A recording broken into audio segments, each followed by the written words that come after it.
munsi twese tuzahaguruka tukegera data. Reka mbabwire icyo nshaka kuvuga, kuko nasobanukiye ikintu gikomeye, ni Imana izahindura imibereho. Uzi yuko igituma rimwe na rimwe imibereho yacu idahinduka, dusenga nabi. Ntukajye kubwira Imana yuko ukeneye umuceri, ujye uyibaza uko uzakora kugira ngo uve mu basaba umuceri ujye mu batanga umuceri. Kuko naje gusanga gusenga kwacu ntiguhindura ubuzima, kuko turicara gusa tukabwira Imana amaganya yacu, ntitwibwire ngo ariko Mana, ubu buzima ndimo, what is the way out? Ni iyihe nzira izamvana muri ubu bucakara? Ni iyihe nzira izamvana muri Egiputa? Muzasoma igitabo cyo Kuva. Abayisiraheli bamaze imyaka, reka mbereke ukuntu bimeze. Kuva Mose avuka bari barimo kwica abana b'abahungu, kugeza igihe Mose yagarukiye aje kubakura muri Egiputa. Haciyemo imyaka 85. Muri iyo myaka 85 yose Abayisiraheli bari baremeye ubwo bucakara, babubamo. Ariko mu gice cya kabiri cyo Kuva baratubwira ngo Abayisiraheli bageze aho barambirwa agahato, barambirwa urupfu rw'abana, batakira Uwiteka. Ngo Imana iravuga ngo numvise gutaka k'ubwoko bwanjye, numvise gutakishwa batakishwa n'Abanyegiputa, manuwe no kubakiza, mbavane muri buriya buretwa, mbajyane mu gihugu cyagutse cy'amata n'ubuki. Njye nuko nsigaye nsenga, nsigaye mbwira Imana ngo Mana, vana abantu bacu mu buretwa, vana abantu bacu mu bucakara, vana abantu bacu mu gusabiriza, vana abantu bacu muri dependency, ubashakire, ubereke aho bazakorera, ubereke uko bazakora kugira ngo bashobore kwibeshaho. Ntabwo Imana yigeze yanga kubikora, kubera ko ziriya ngero Yesu yaduhaye. Inyoni ihagarara ku giti, ntabwo ndabona inyoni yicaye ku giti ibumbuye umunwa ngo itegereze ko udusimba tugwamo. Ibyuka mu gitondo ikabanza igahimbaza Imana, yarangiza ikaguruka, aho ibonye akabuto ikakamira, aho ibonye agasimba ikakamira, nimugoroba ikaza yujuje ibondo, mu gitondo igahaguruka igasubirayo ikajya gushaka ibiyitunga. Naho twebwe turicaraho, ubwo ari Yesu wabivuze nta kabuza bizashoboka. Bizakorwa nande? Umuntu akaza akakubwira ngo njyewe Imana yarambwiye ngo izampa inzu, sindabona umuntu watoraguye inzu mu muhanda. Niba Imana yarakubwiye ko izaguha inzu, gura ikibanza. Numara kugura ikibanza usevinga amafaranga, ugura amatafari. Hari umuntu akwera ngo ariko ngo hari umuntu ngo wagiye ngo ajya mu Burayi, ngo ubu tuzahora dutunzwe n'abantu bo mu Burayi badusindagiza, dusabiriza, tubeshya. Iyo reka mbabwize ukuri, nanagenze no mu bihugu by'abazungu, n'ubu ndacyagenda, ngira ngo nta gikundiro ngira ku bazungu. Nta uribwiriza ngo ampe inzu, nta n'uribwiriza ngo ampe imodoka. Iyo ngendamo nimwe mwayimpaye. Wowe wicaye hano, n'abo bazungu utegereje ntunajya n'iwabo. Ariko njyewe narumiwe. Wabajije Imana, Hagari yicaye mu butayu yicaranye n'umwana we, ngo amushyira nk'aho umuntu yatera ibuye, aragenda aricara ariheba. Hanyuma ngo uwo mwana atakira Imana, ngo Imana iramubwira ngo Hagari, ngo uratakishwa n'iki? Ngo imuhumura amaso abona iriba ryari rimuri iruhande, ngo avomamo amazi, aragenda aho umwana we. Amariba yacu aturi iruhande, baza Imana ngo iriba ryanjye riri hehe? Mana, iriba rizantunga, Mana, iriba rizantungana n'umuryango wanjye, Mana, iriba ryanjye riri hehe? Uhaguruke urishake, uhaguruke ugende usenga, ubwira Imana ngo Mana, ndahagurutse ndagiye, ariko uyobora ibirenge byanjye njye ku iriba ryanjye aho riherereye.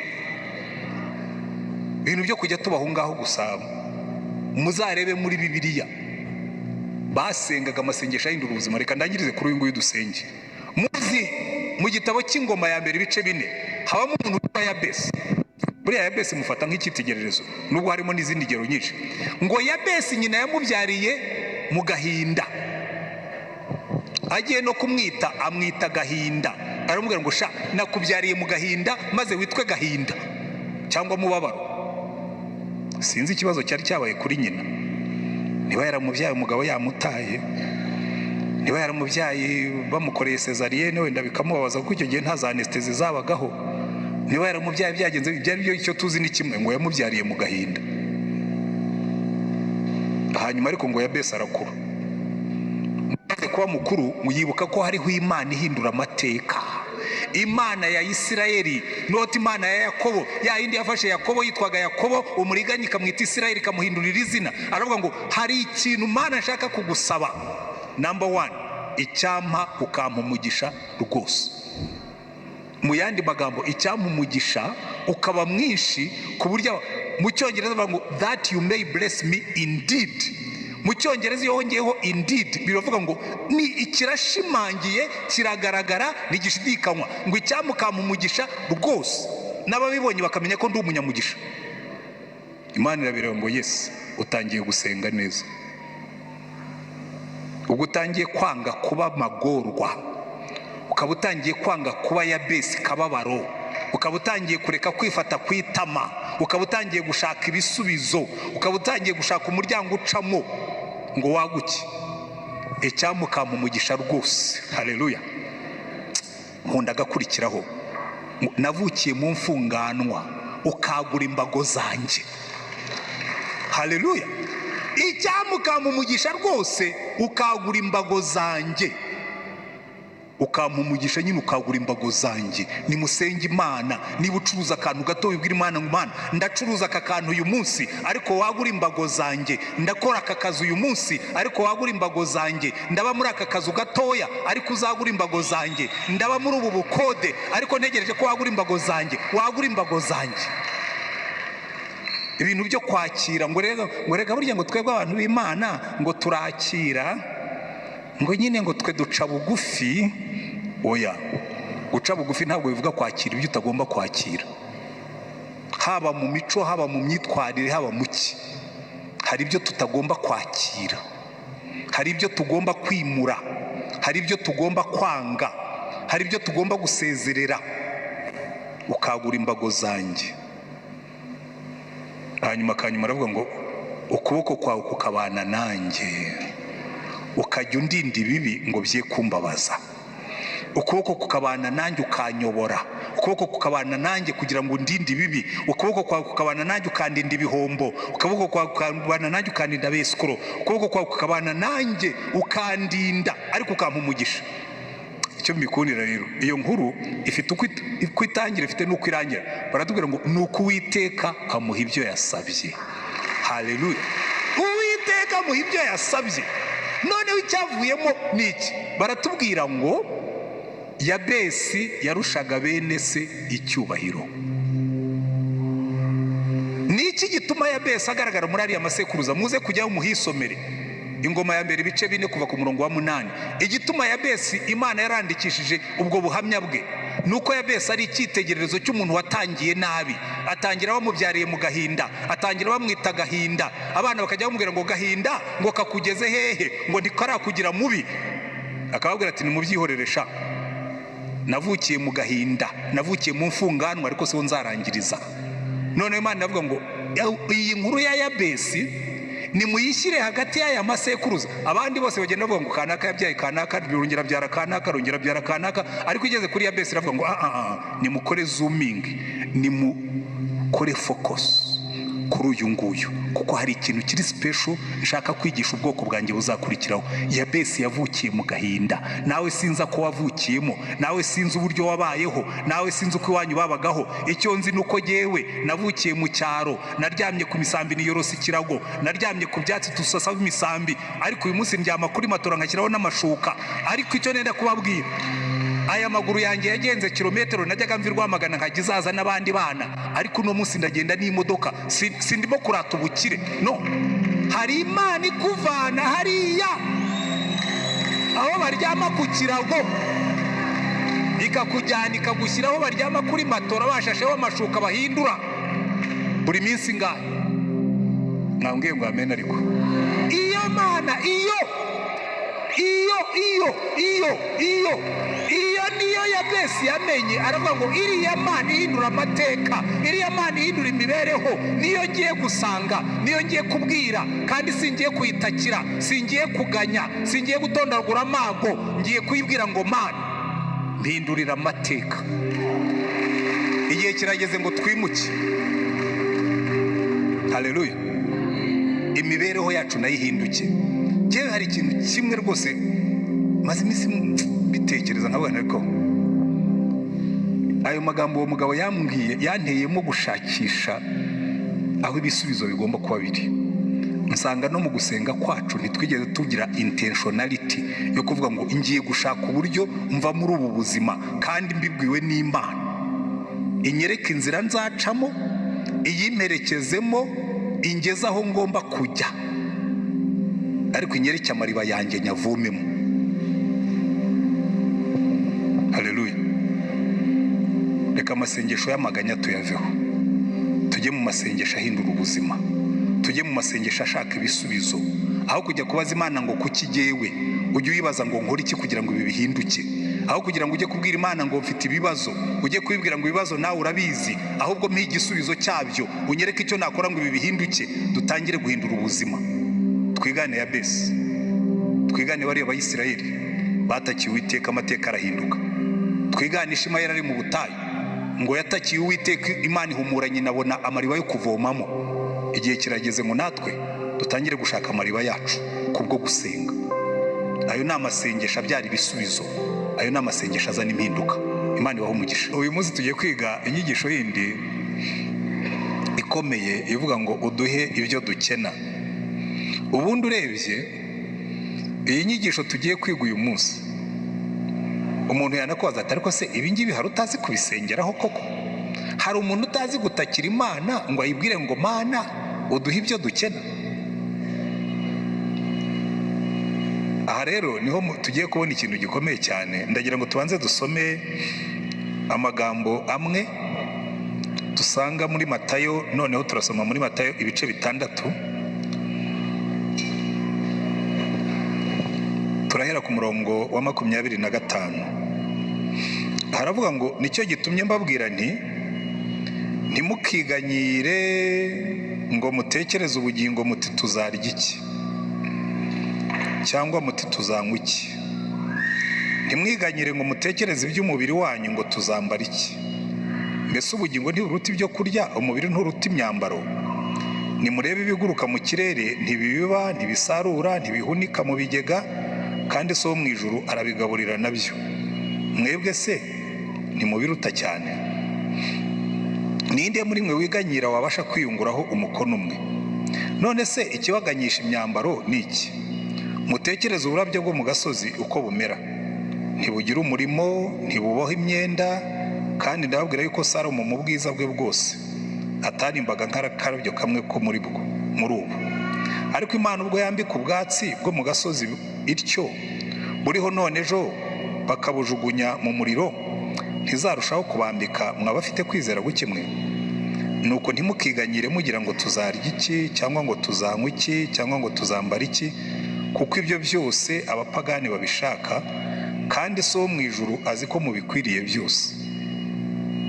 Ahubwo mubanze mushaka ubwami bw'Imana no gukiranuka kwayo, nibwo ibyo byose muzabyongererwa.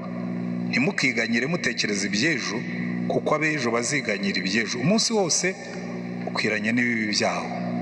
Haleluya. Aya magambo namwe mu magambo dukunze gusoma kenshi, ariko ntabwo tujya tuyatekereza nk'amagambo ajyanye no gusenga, kuko hano turigamo ibintu byinshi. Yesu yaravuze ngo nimujya gusenga mujye musenga muvuge ngo Data wa twese uri mu ijuru, izina ryawe ryubahwe, ubwami bwawe buze, uduhe none ifunguro ry'uyu munsi, cyangwa uduhe none ibyo dukena byose. Haleluya. Ibi rero kubitekerezaho cyane, umuntu ashobora no gutekereza nk'uko natangiye mvuga, akavuga ati ariko se ibyo hari utabizi? Ubu hari umuntu utazi gusengera ibibazo bye? Buri iyi ntego y'Imana mu gusenga ntabwo ari ukuduha ibisubizo by'ibyo twasengeye, ni ukuduhindura. Haleluya. Abantu bamwe mujya mwumva babivuga ko rwose ngo ubundi ngo ni ngombwa gusenga, ngo ubundi hari icyo nshobora kubwira Imana sitazi ngo ntibibizi. Yes, Imana irabizi, ariko burya igituma tuyijyaho tukayisanga nuko ibishaka ngo duhindure imirebere yacu, ibyo bita outlook, uko tubona ibintu, ihindure imitekerereze yacu, kuko nibwo tuzashobora kubaho neza. Haleluya. Urumva iyo ugiye ugasengera ikibazo runaka, rimwe na rimwe nta nubwo Imana ihita igusubiza. kuko hari ibisubizo bitatu Imana itanga iyo dusenze. Igisubizo cya mbere kihuta nk'umurabyo. Urasenga, wajya guhumura amaso ukumva igisubizo kirimo kirakomanga ku muryango. Ntibirakubaho? Ugasenga igihe rwose, ukirangiza gusenga ukabona igisubizo ngiki cyicaye ku muryango, kirabonetse. Ubundi ugasenga ukumva ntaho ikibazo cyagiye, ariko nta n'icyo Imana yagushubije. Burya bikubwira ngo tegereza. Ikizakubwira ngo tegereza ni uko wasenze kandi ukumva mu mutima wawe cya kibazo nticyagiye. Burya uba ukirimo gutegereza. Ariko burya niwicara ugategereza bihagije, hari n'igihe Imana ikubwira ngo iki ngiki cyihorere, nta n'icyo nzaguha. Icyo urimo gusengera ntacyo nzaguha.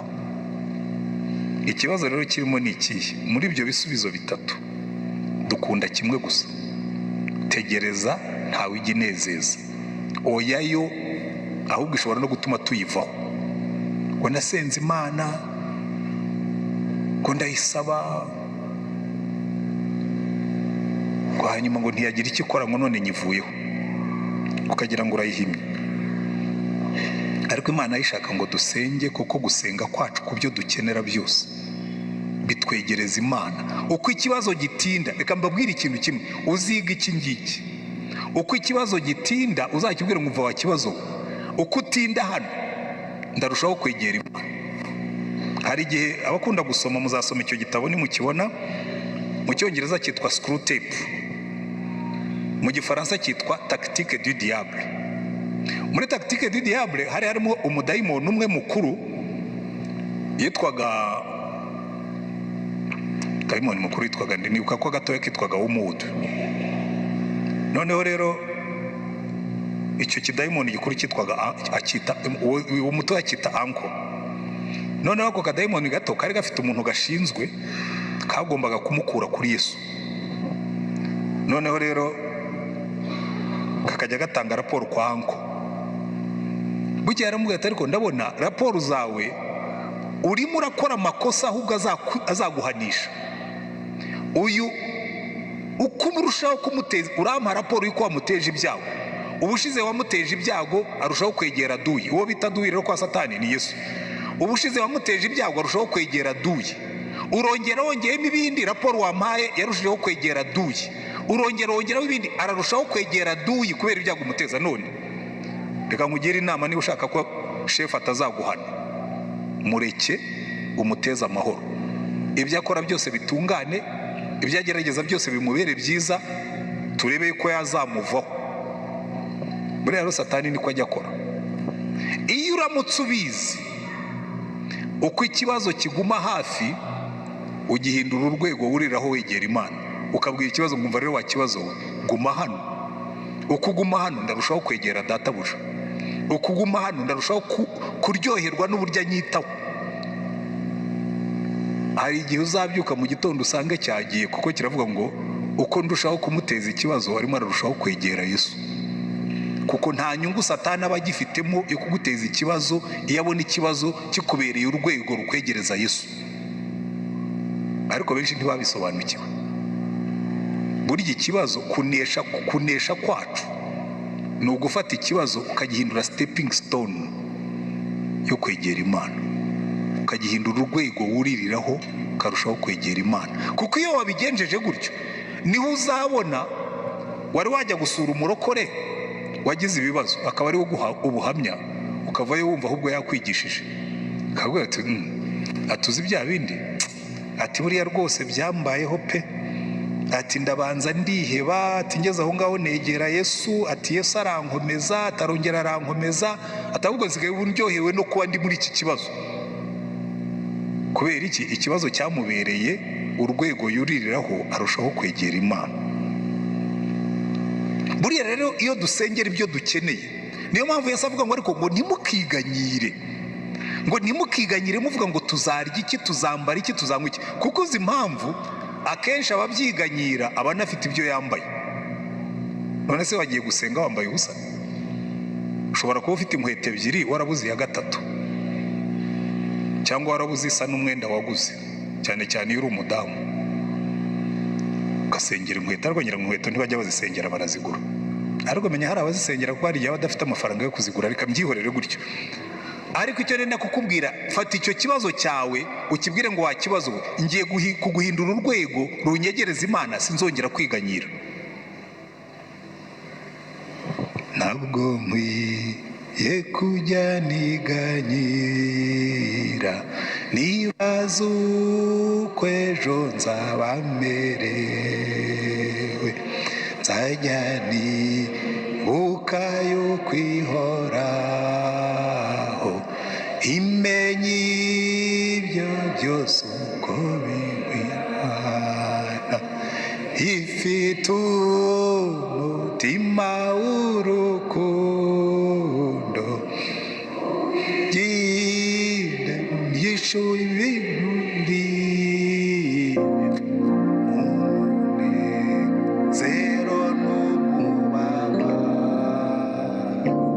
byose abinzanira amahoro,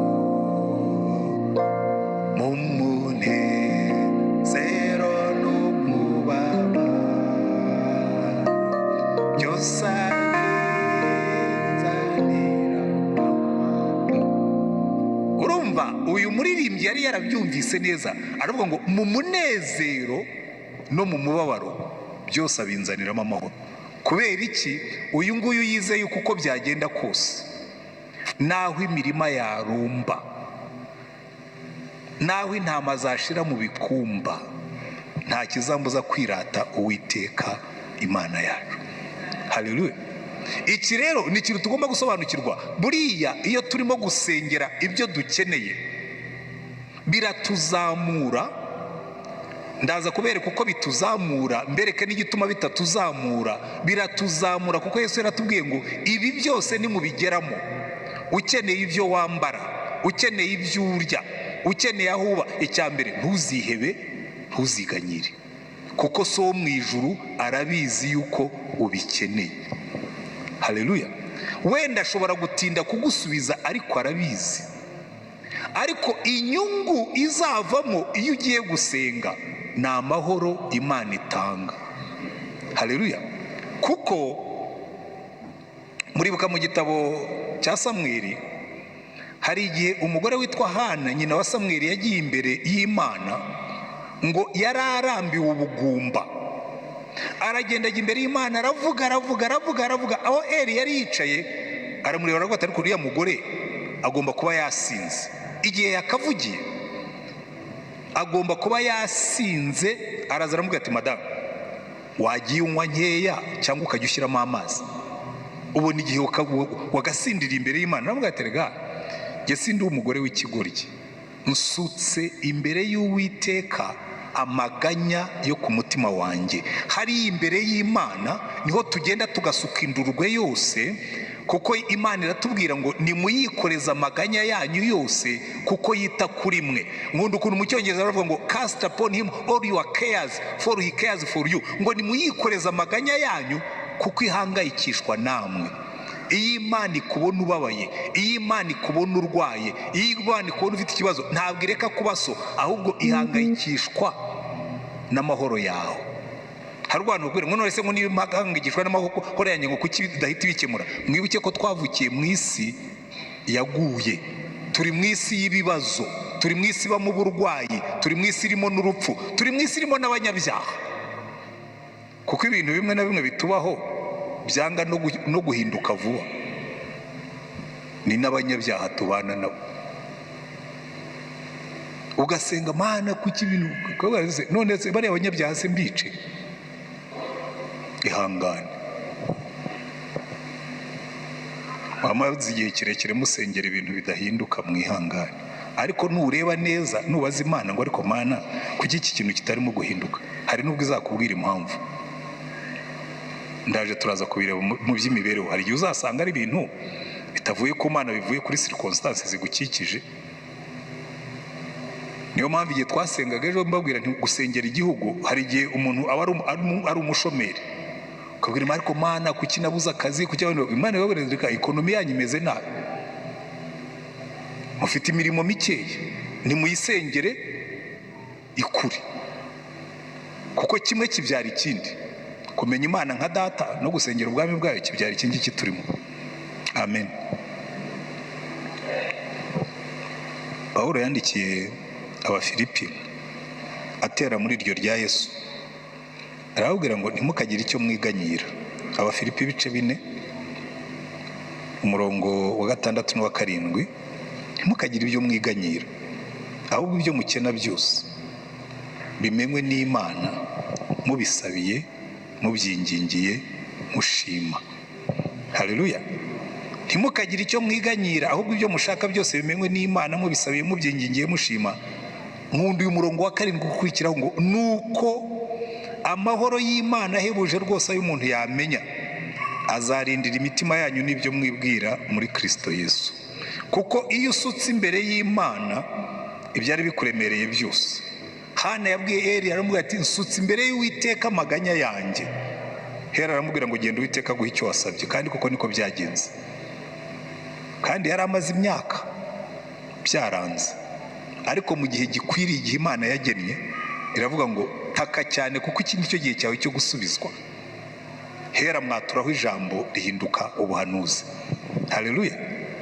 Mu gihe gikwiriye Uwiteka azasubiza kwifuza kwawe, ariko ntimukiganyire, ntimukihebe. Haleluya.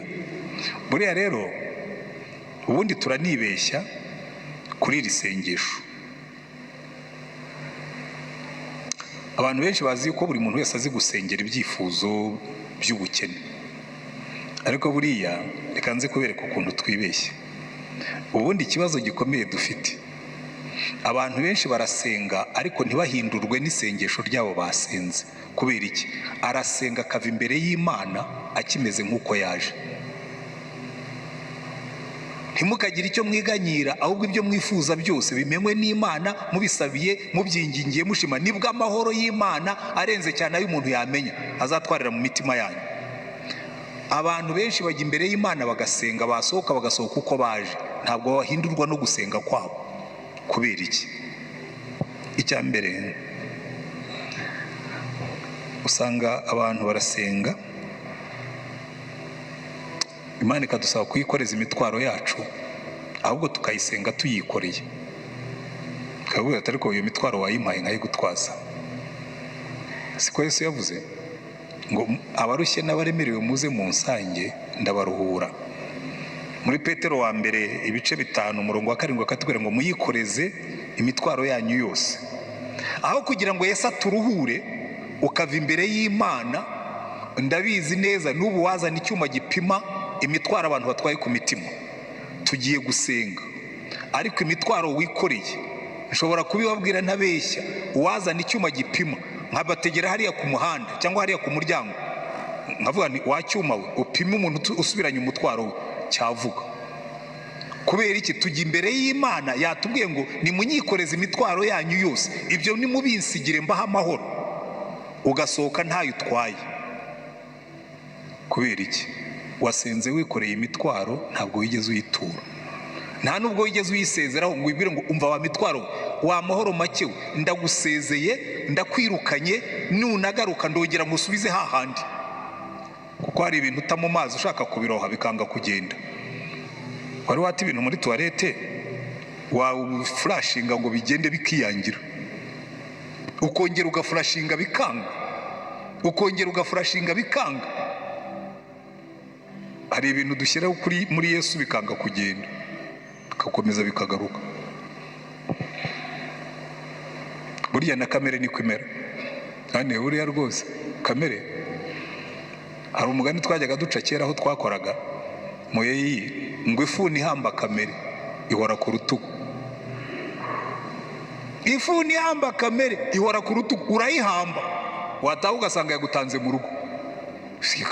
Kavuna mweto kamere igarutse iti, ugahamba ukongera ejo wasubira ugasanga yagarutse, kugeza igihe izagenda ipfa rimwe ikapfunukira ahandi. Ariko buri ikintu cyiza cy'Imana iratubwira ngo nta kibazo, ndabizi ko kamere ihari, ntukayemerere ko gutegeka, ujye uyikontorora. imitwaro yacu tuyishyire kuri Yesu. Icya kabiri gikomeye cyane ndetse kurusha icyo cya mbere, hari igihe tujya imbere y'Imana tugatondagura ibibazo, tukayibwira. Ni bangahe bajya batekereza bibuka gutegereza icyo Imana ikubwira? Mu gitabo cy'umuhanuzi Habakuki yaravuze ngo nzahagarara imbere y'Imana ku munara wanjye aho ndindire icyo azambwira kubw'ibyo namuganyiye. Akenshi twebwe iyo tumaze gutondagura ibibazo turagenda. Reka rero mbere cy'ubuswa burimo, tekereza, mfate nk'umwe mu badamu bari hano, ufite umuturanyi aje iwawe arakubwira ati Gemi, ndaje ubusa abana pe, ubu ngubu mu nzu habe na mba, akakurondorera ibibazo bye. Yaranyuzwa mu gutewe, ihangane reka njye mu mbere ndebe yuko hari umuceri naba mfite, ndebe n'udushyimbo niba hari uduhari, hanyuma nze. Wagaruka ugasanga yitahiye, watekereza uti ese uriya mugore yanginishaga, yaje kunsaba ibishyimbo byo gutekera abana n'umuceri, none ngiye kubimuzanira, ararambirwa aragenda. Kenshi rero twebwe turasenga igihe Imana itaragira ikikubwira, ukaba wahagurutse wagiye. Ni kangahe dukora dutyo? Abantu benshi ntabwo bajya bategereza icyo Imana ivuga kubw'ibyo bayibwiye mu bukene bwabo.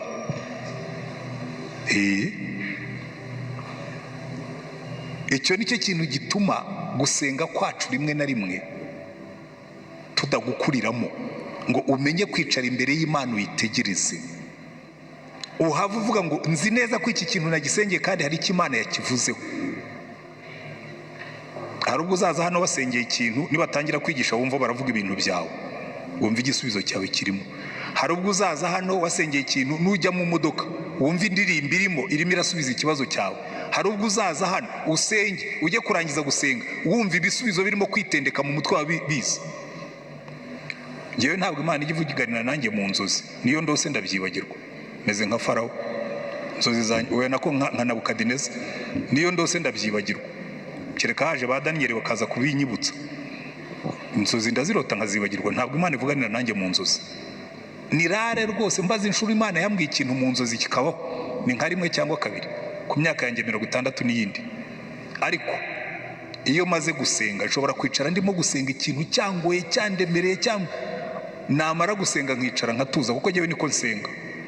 Iyo mfite ikibazo nsengera, mara kugisengera maze ariko nkabanza nkidaha byembye. Kandi nimushaka kuruhuka muzige kwidaha, wicara imbere y'Imana ubwira uti Imana, umva nahuye n'ikibazo, abantu bamagurukiye, abantu bagize baricya kandi bagize baricya, numva umujinya uranyishe, Mana ubisuke imbere y'Imana. Urya icyo nkundira Dawidi yarazi gusenga bene ayo masengesho aruhura umutima. Twebwe rero dusenga amasengesho meza, ateye ipasi, agoroye, oya bisuke uko biri. Niba byaguteye umujinya ugenda ubwira Imana utumva rero Mana nje kukubwira, ubu ngubu ibi bintu birandambiye, ibi bintu birananiye, ibi bintu birangoye, ibi bintu ntibishoboka. Nigeze kubabwira ubushize nabahaye agace k'ubuhamya, ariko sinababwiye ahubwo ububanza nibwo bwabenteresa kuri iyi nyigisho. Twigeze kugira ikibazo cya biro cyaho twakoreraga. Landlord wacu nyirinzu azamura ibiciro mu mezi 6. Ubwo buhamya narabuhaye hano abo twatangiranye. Mu mezi 6 yatuzamuye gatatu kandi mu buryo bufatika, ava ku 40 agera kuri 320 mu mezi 6 gusa. Noneho njye imbere, noneho ubwa gatatu yandika niba aruwa amburira yuko rwose uko ubukene buzaza azajya yongera. Ndagenda mfata ibaruwa nyishyira imbere y'Imana, ndapfukama ndabwira nti Imana, Hezekiya yigeze kukuzanira ibaruwa, nanjye nkuzaniye iyi ngiyi, sindi buyigusomera uzi gusoma, niwe wabitwigishije, ariko ibi bintu birananiye, ntabwo nzabishobora, uyu murimo sinzawukorera aha hantu, ntibizakunda, ndidodomba. Njye ashobora kuba atabyibuka. Uwo munsi yaraje arambwira ati dufite ikibanza tugurisha. Ndamubwira nti ntigigura ibibanza, ariko Imana yambwiye ngo iki kibanza ni icyanyu. Mu mutima ndabwira ariko Imana ishobora kuba yanshubije, nkaba ndimo umunsi ukurikiyeho mu minsi mikeya haza umupartoneri umwe mu bo twakoranaga w'Umudage, arambwira ati ko mbona biro yababanye ntoya, nturetse no kutubana ntoya tubanye irahenze, byananiye, byanshobeye neza. Arambwira ati ufite igisubizo? tujya kureba ikibanza. Igikurikiyeho ni amateka, twarakiguze. Baragiye arambwira ati tuzabaguriza amafaranga ayo mwajyaga mukoresha mukodesha mujye muyashyira kuri konti mutwishyure. Aragenda ageze mu Budage, Imana iravuga ngo ya jewe ririya sengesho nararyumvise. Aranyandikira arambwira ati hubwo ihute fata ku mafaranga twabahaye y'abana, kiriya kibanza kitagucika mu kigure, nabonye umuntu uzayabahera ubuntu. Ndavuga ni burya dufite Imana. Turagenda ikibanza turakigura. Tumaze kukigura, umugabo wari wagiye kuzana amafaranga abaraje yaje kunshaka. Arambwira ati wambabariye nkakongereraho. Ndamubwira nti ndagatemwa ndagapfa, ntabwo nshobora kuguha iki kibanza n'amavi nasenze. Nawe ubwo vuga uvuya.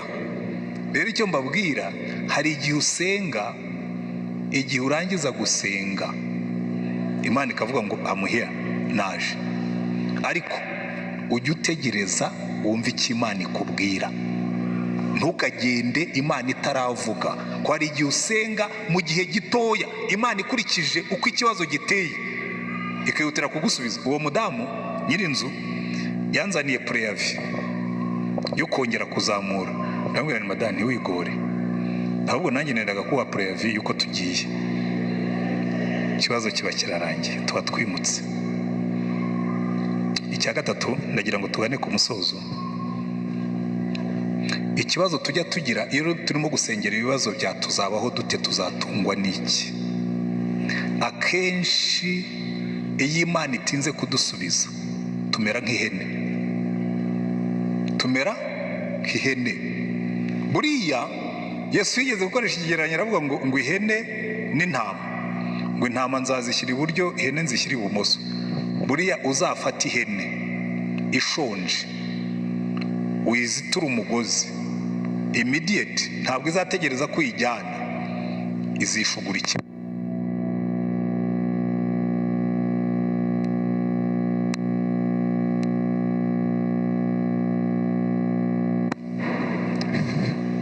Iragenda ishugurike, urayisanga yarenze.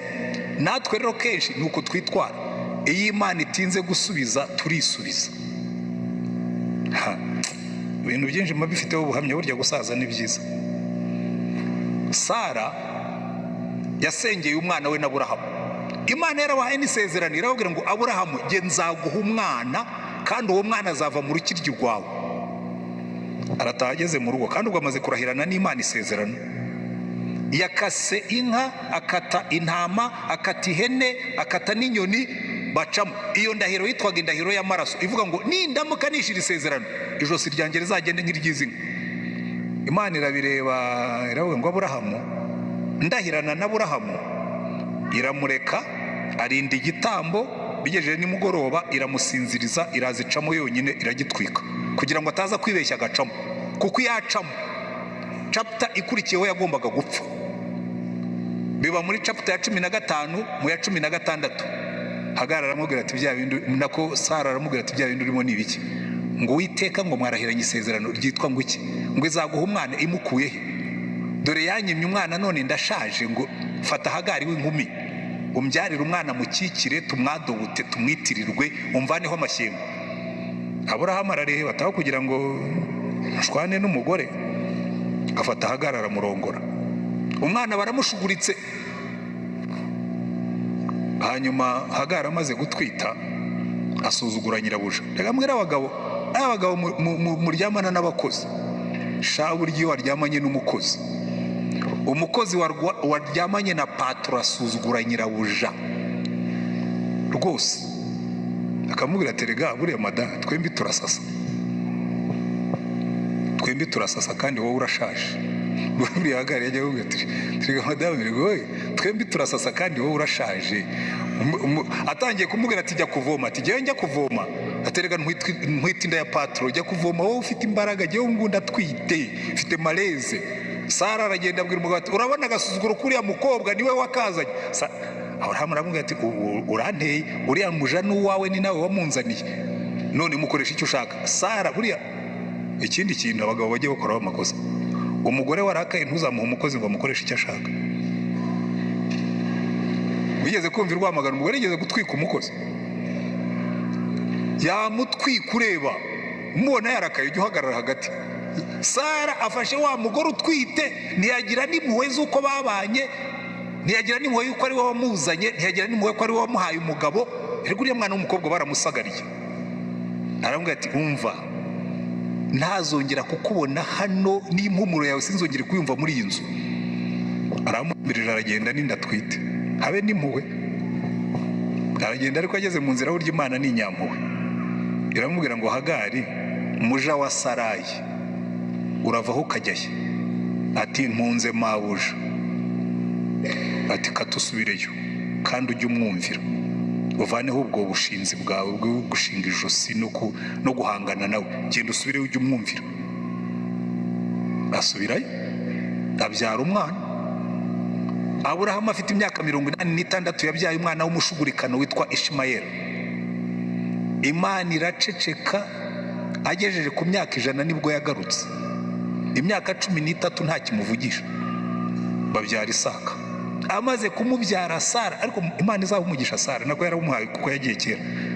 Aravuga ati mbere twumvikane mugabo nkunda, uyu mugore ni iki cyana cye, ntazongera kubibona hafi y'umwana wanjye. Baratubwira ngo bibabaza Aburahamu, Imana iramubwira ngo mureke agende, amahoro atahe mu rugo. Iyo Imana itinze kudusubiza turishugurikira. Reka mbabwire, nigeze gushugurika, ariko Imana yabireba ivuga ati ubwo umugaragu wanjye ageze aho agiye gushugurika kabaye. Nkiri umusore nari narihaye gahunda, ndavuga ngo mfite imyaka 25 nzaba nararangije university. Ibyo nabigezeho kuri 24 nari nararangije. Mfite imyaka 25 nzarongora, kandi umukobwa ufite imyaka 21. Icyo gihe kuri 25 nari mufite, ufite 21 twarabyemeranije tugomba kubitunganya umwaka ukurikiyeho. Ndarangije, mbonye akazi muri university, ndavuga ni plan on target. Umwaka utaha ayimari, umwaka utaha ubukwe butaraba, tutarapanga umunsi w'ubukwe, mbona ibaruwa iraje ngo kubera impamvu za leta ntukiri muri university, twakohereje muri secondaire. Barandinganije karabaye. Kuri 25 ngiye Rurindo, 26 kuri 27 umukobwa arambwira ati ariko ndabona urimo gutinda mu mayira,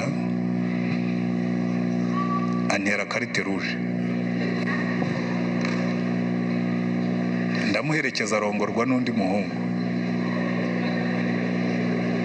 ntangira guhangana. Ndabwira rero Mana tubyumve kimwe, turubona nishugurikiye aragiye, none rero nshugurikira. Ubu noneho narakijijwe, unshugurikira. Wavuze ko minani tuzayihabwa n'ababyeyi, ariko umufasha udukwiriye tuzamuhabwa nawe, uwanjye arihererewe. Ndatutirije kuri 30 ndabyibuka, nicaye ahantu munsi y'igiti. Mbwira Imana ngo rero Mana, niba ushaka ko mba padiri mbwira nsubireyo, ariko enough is enough, ndarambiwe kandi nutinda ndisubiza. Imana iranyihorera. Iyo atangiye kwitera ubwoba, ubwo se Imana irikanga, iranyihorera. Hanyuma ndagenda, hari umukobwa twakoranaga yari yarimutsaza hano i Kigali. Ndavuga no okay fine, nyirakanaka twarasenganaga kandi mbona yavamo umugore mwiza. Noneho ntangiye kwiyobora, kuwa gatatu nzagenda mu bubwire. Ndabyuka nagiye, ari kuwa gatatu njya aho yakoraga, turaganira. Ntangije ndamubwira nti najya kumubwira nkumva agapfukamunwa, akambwira ati se ntisinzi ibintu nari ngiye kukubwira. Najya kumubwira nkumva byanze pe. Ndamubwira ariko wazaje kunsura ku cyumweru, nkavuga ni buriya ni timidite nagize wenda kubera ko ni ibintu bikomeye. Wazaje kunsura ku cyumweru tukaganira. Arambwira ati nzaza. Ku cyumweru araza, ndimo ndashugurika. Araza rwose, turagenda tujya gusenga. Tuvayo, twagiraga groupe y'abanyeshuri twasengagamo.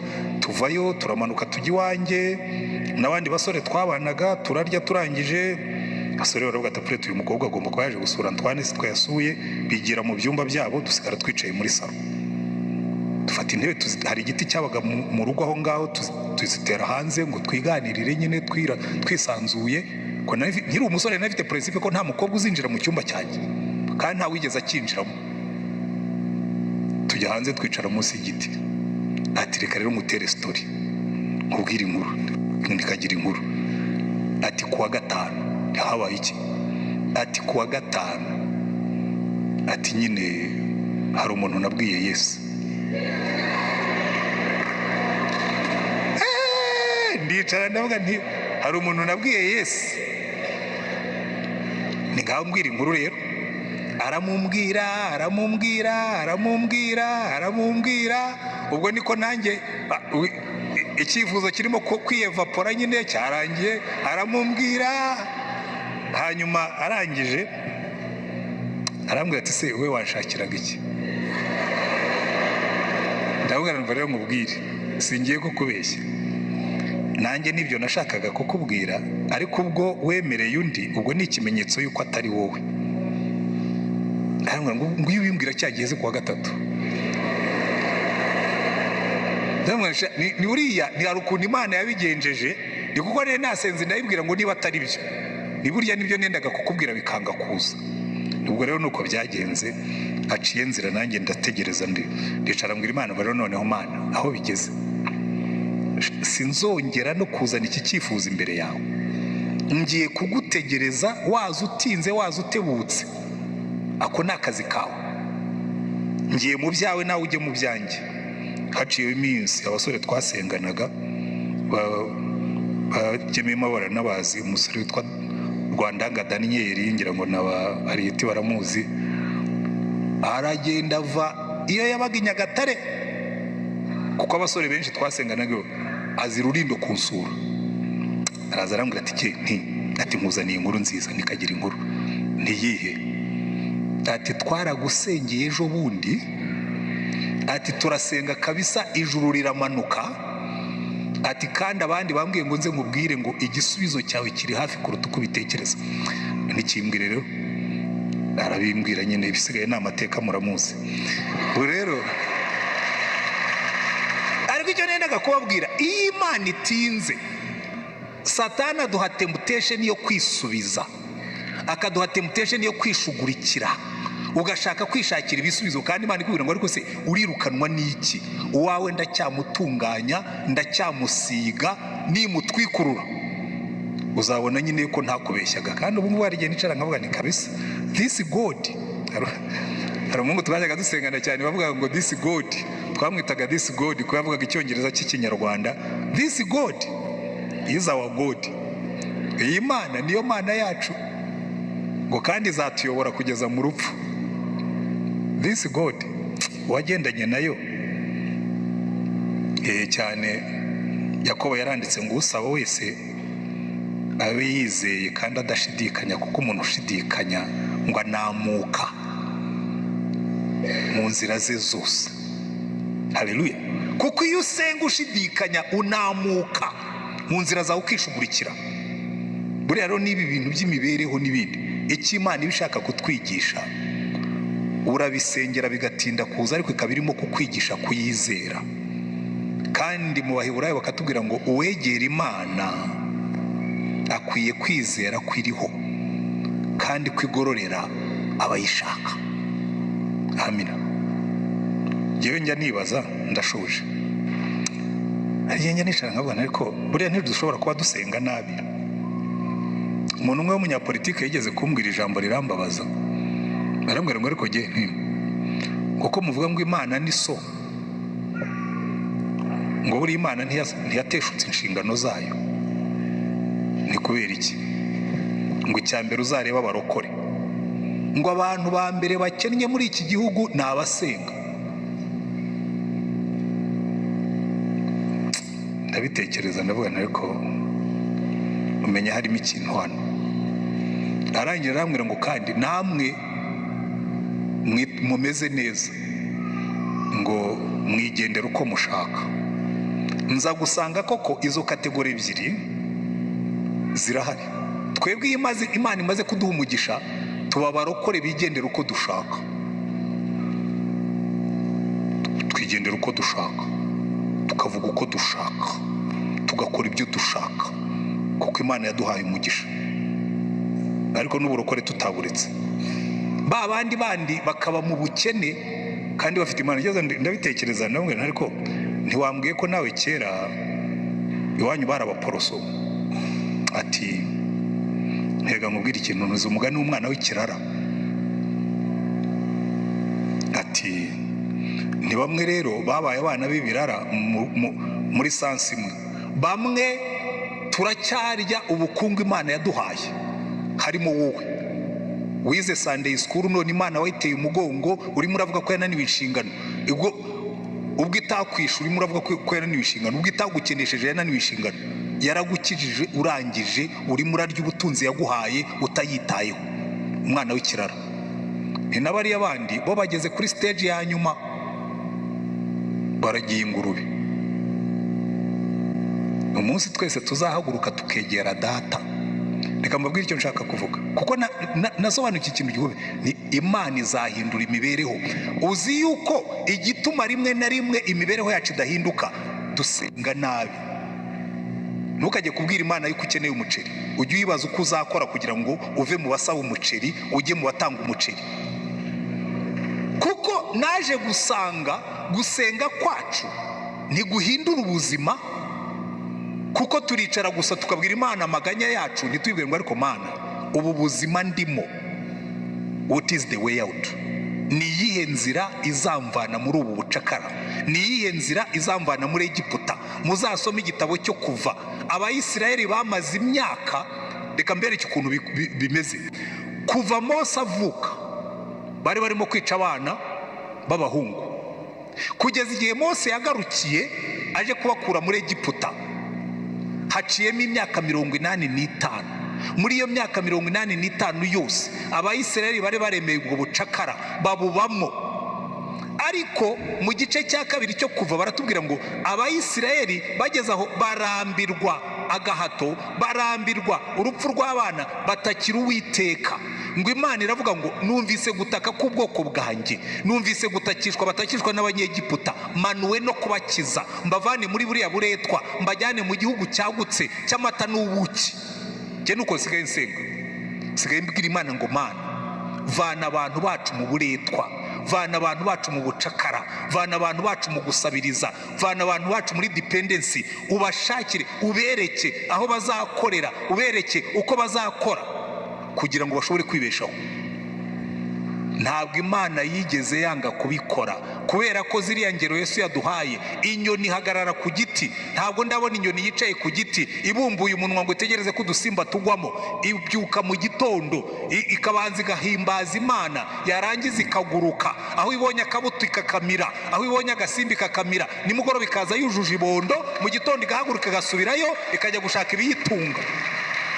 Naho twebwe turicaraho, ubwo ari Yesu wabivuze nta kabuza bizashoboka. Bizakorwa nande? Umuntu akaza akubwira ngo ugiye, Imana yarambwiye ngo izampa inzu, sindabona umuntu watoraguye inzu mu muhanda. Niba Imana yarakubwiye ko izaguha inzu, gura ikibanza.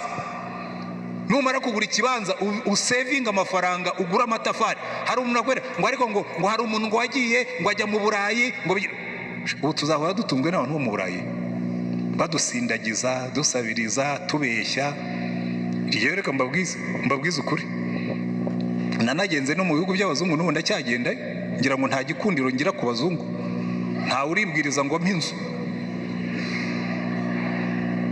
nta n'uribwiriza ngo ampe imodoka. Iyo ngendamo nimwe mwayimpaye. Wowe wicaye hano n'abo bazungu utegereje ntunajya n'iwabo. Ariko njyewe narumiwe. Wabajije Imana, Hagari yicaye mu butayu yicaranye n'umwana we, ngo amushyira nk'aho umuntu yatera ibuye, aragenda aricara ariheba. Hanyuma ngo uwo mwana atakira Imana, ngo Imana iramubwira ngo Hagari, ngo uratakishwa n'iki? Ngo imuhumura amaso abona iriba ryari rimuri iruhande, ngo avomamo amazi aragenda aho umwana we. Amariba yacu aturi iruhande, baza Imana ngo iriba ryanjye riri hehe? Mana iriba rizantunga, Mana iriba rizantungana n'umuryango wanjye, Mana iriba ryanjye riri hehe? Uhaguruke urishake, uhaguruke ugende usenga, ubwira Imana ngo Mana ndahagurutse ndagiye, ariko uyobora ibirenge byanjye njye ku iriba ryanjye aho riherereye. Ibintu byo kujya tubaho ngaho gusa, muzarebe muri Bibiliya basengaga amasengesho ahindura ubuzima. Reka ndangirize kuri uyu nguyu dusenge. Muzi mu gitabo cy'Ingoma ya mbere ibice 4 habamo umuntu witwa Yabesi. Buriya Yabesi mufata nk'icyitegererezo nubwo harimo n'izindi ngero nyinshi. Ngo Yabesi nyina yamubyariye mu gahinda, agiye no kumwita amwita gahinda. Aramubwira ngo sha nakubyariye mu gahinda maze witwe gahinda cyangwa mubabaro. Sinzi ikibazo cyari cyabaye kuri nyina, niba yaramubyaye umugabo yamutaye, niba yaramubyaye bamukoreye cesarienne wenda bikamubabaza kuko icyo gihe nta za anesthesi zabagaho, niba yaramubyaye byagenze byari byo icyo tuzi ni kimwe, ngo yamubyariye mu gahinda. Hanyuma ariko ngo Yabesi arakura, kuba mukuru muyibuka ko hariho Imana ihindura amateka. Imana ya Isirayeli, noti Imana ya Yakobo, ya yindi yafashe Yakobo yitwaga Yakobo, umuriganya ikamwita Isirayeli ikamuhindurira izina. Aravuga ngo hari ikintu Imana nshaka kugusaba. Number 1, icyampa ukampa umugisha rwose. Mu yandi magambo, icyampa umugisha ukaba mwinshi ku buryo mu Cyongereza bavuga ngo that you may bless me indeed. Mu Cyongereza yongeyeho indeed biravuga ngo ni ikirashimangiye kiragaragara ntigishidikanywa, ngo icyampa ukampa umugisha rwose, n'ababibonye bakamenya ko ndi umunyamugisha. Imana irabireba ngo yes, utangiye gusenga neza. Ubwo utangiye kwanga kuba magorwa, ukaba utangiye kwanga kuba Yabesi kababaro, ukaba utangiye kureka kwifata kwitama, ukaba utangiye gushaka ibisubizo, ukaba utangiye gushaka umuryango ucamo ngo waguke, icyampa ukampa umugisha rwose. Haleluya. Nkunda gakurikiraho, navukiye mu mfunganwa ukagura imbago zanjye. Haleluya. Icyampa ukampa umugisha rwose ukagura imbago zanjye, ukampa umugisha nyine ukagura imbago zanjye. Nimusenge Imana. Niba ucuruza akantu gato wibwira Imana ngo Imana ndacuruza aka kantu uyu munsi ariko wagura imbago zanjye, ndakora aka kazi uyu munsi ariko wagura imbago zanjye, ndaba muri aka kazu gatoya ariko uzagura imbago zanjye, ndaba muri ubu bukode ariko ntegereje ko wagura imbago zanjye, wagura imbago zanjye. Ibintu byo kwakira ngo rega burya ngo twebwe abantu b'Imana ngo turakira, ngo nyine ngo twe duca bugufi. Oya, guca bugufi ntabwo bivuga kwakira ibyo utagomba kwakira. Haba mu mico, haba mu myitwarire, haba muki, hari ibyo tutagomba kwakira, hari ibyo tugomba kwimura, hari ibyo tugomba kwanga, hari ibyo tugomba gusezerera. Ukagura imbago zanjye.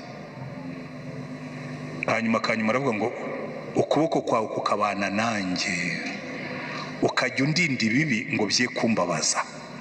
Ukuboko kukabana nanjye ukanyobora, ukuboko kukabana nanjye kugira ngo undinde ibibi, ukuboko kwawe kukabana nanjye ukandinda ibihombo, ukuboko kwawe kukabana nanjye ukandinda abesikoro, ukuboko kwawe kukabana nanjye ukandinda ariko ukampa umugisha.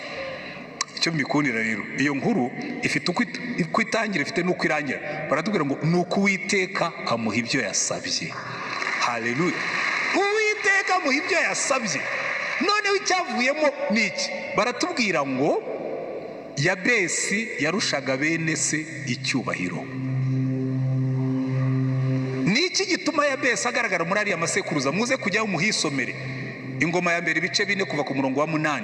Igituma Yabesi Imana yarandikishije ubwo buhamya bwe nuko Yabesi ari icyitegererezo cy'umuntu watangiye nabi. Atangira bamubyariye mu gahinda, atangira bamwita gahinda, abana bakajya bamubwira ngo gahinda ngo kakugeze hehe, ngo ndikarakugira mubi.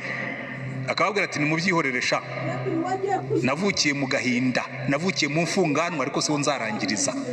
None Imana avuga ngo iyi nkuru ya Yabesi nimuyishyire hagati y'aya masekuruza. Abandi bose bagenda bavuga ngo kanaka yabyaye kanaka, birongera byara kanaka, rongera byara kanaka, ariko igeze kuri Yabesi aravuga ngo nimukore zooming, nimukore focus kuri uyu nguyu, kuko hari ikintu kiri special nshaka kwigisha ubwoko bwanjye buzakurikiraho. Yabesi yavukiye mu gahinda, nawe sinza ko wavukiyemo, nawe sinzi uburyo wabayeho, nawe sinzi uko iwanyu babagaho. Icyo nzi nuko yewe navukiye mu cyaro, naryamye ku misambi niyorose ikirago, naryamye ku byatsi tusasaba imisambi, ariko uyu munsi ndyama kuri matora nkashyiraho n'amashuka.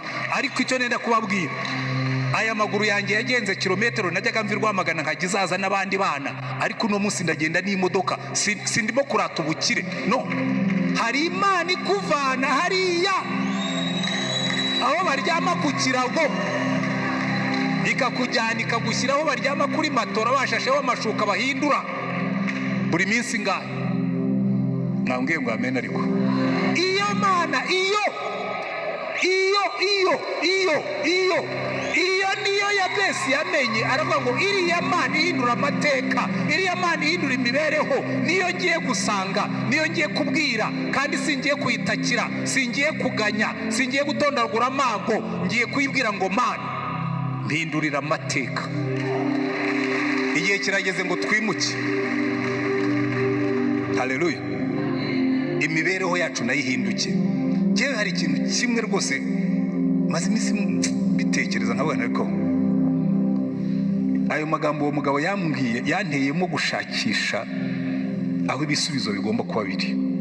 Nsanga no mu gusenga kwacu ntitwigeze tugira intentionality yo kuvuga ngo ngiye gushaka uburyo mva muri ubu buzima kandi mbibwiwe n'Imana, inyereka inzira nzacamo, iyimperekezemo, ingeza aho ngomba kujya, ariko inyereke amariba yanjye nyavumemo.